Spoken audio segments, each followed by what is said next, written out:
Pelé morre aos 82 anos. O brasileiro é considerado o atleta do século. Na tarde desta quinta-feira, 29, morreu o ex-jogador de futebol Edson Arantes do Nascimento, o Pelé, conhecido como o rei do futebol mundial, aos 82 anos. O que foi notícia hoje no Brasil e no mundo? 29 de dezembro de 2022. Em crise após derrota, grupo bolsonarista Riachuelo vende o avião, após a vitória do presidente Luiz Inácio Lula da Silva, PT, nas urnas. O dono da Riachuelo agora diz que empresários não devem se manifestar sobre política, muito menos declarar voto. O empresário bolsonarista Flávio Rocha disse, nesta quinta-feira, que conseguiu vender o jatinho Legacy que pertencia ao grupo Guararapes, da Riachuelo, cujo conselho de administração ele preside, por 14 milhões de dólares, o equivalente a 74 milhões de reais. Rocha foi um dos empresários que apoiaram, efusivamente, o governo do presidente em fim de mandato Jair Bolsonaro, PL.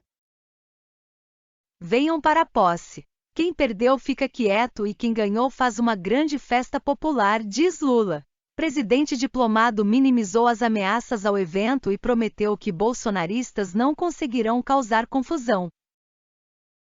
Conquista coletiva dos indígenas, diz Sônia Guajajara, futura ministra dos Povos Originários. A criação do ministério é a confirmação do compromisso que Lula assume com nós, afirmou.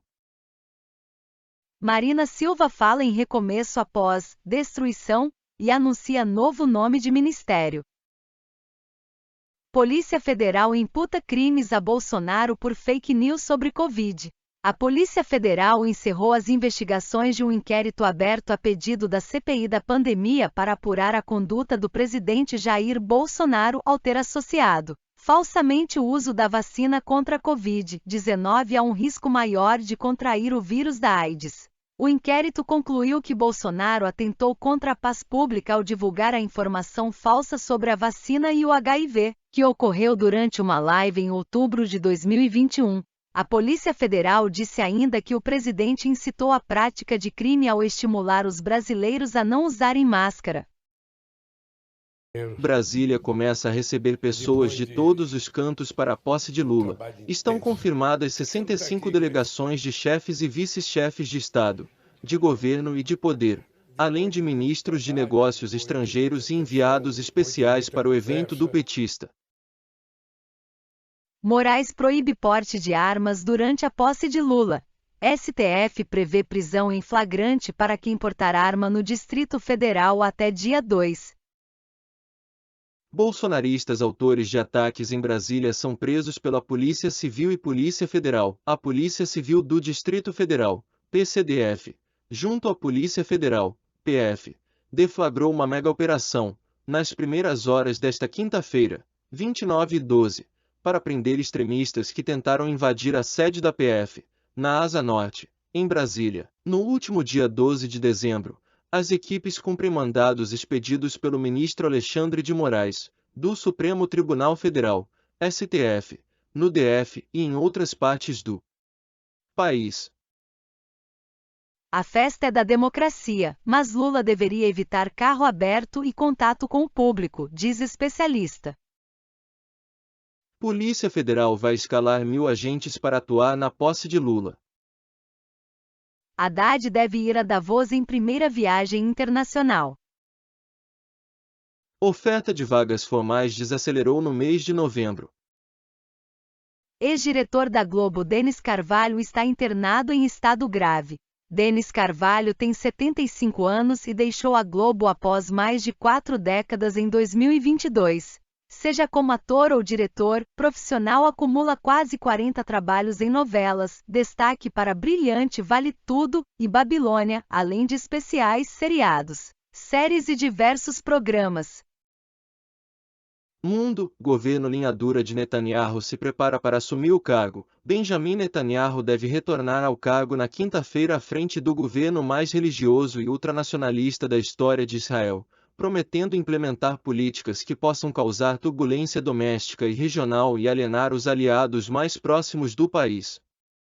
O novo governo de Netanyahu prometeu priorizar a expansão dos assentamentos na Cisjordânia ocupada, estender subsídios maciços a seus aliados ultra-ortodoxos e pressionar por uma reforma abrangente do sistema judicial que pode colocar em risco as instituições democráticas do país.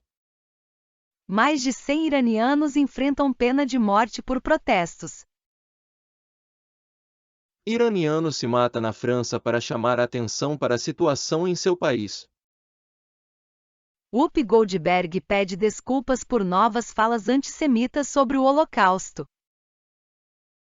Lavrov, Grécia assegurou à Rússia que não vai transferir sistemas antiaéreos S-300 a outros países.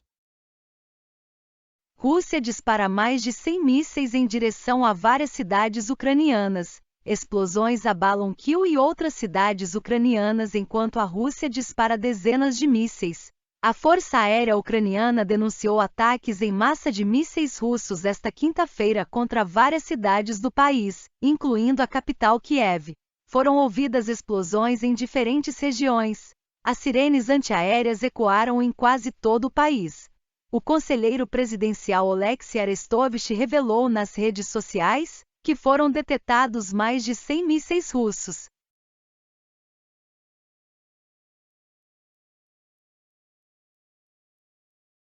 Lavrov, Ucrânia deve se desmilitarizar ou a Rússia o fará. Depois dos Estados Unidos, México enfrenta onda de frio excepcional, com temperaturas de até menos 15 graus Celsius. Capital mexicana ativa alerta laranja para frio em 6 municípios. Sobe para 33 o número de mortos em enchentes nas Filipinas. Covid-19. Especialistas alertam para risco de novas variantes com aumento de casos na China. Especialistas em saúde alertaram que o aumento de casos de Covid-19 na China, à medida que o país abandona as restrições, poderá ser um terreno fértil para o aparecimento de novas variantes.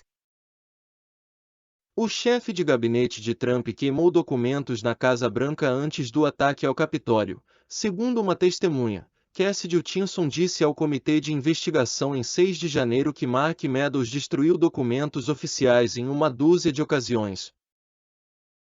China revela planos de cooperação militar com países árabes. Sobe para 34 o número de mortos por tempestade no noroeste de Nova York. Aumentou para 34 o número de mortos no condado de Erie, no noroeste de Nova York, como resultado da tempestade de inverno Elliott, que atingiu os Estados Unidos.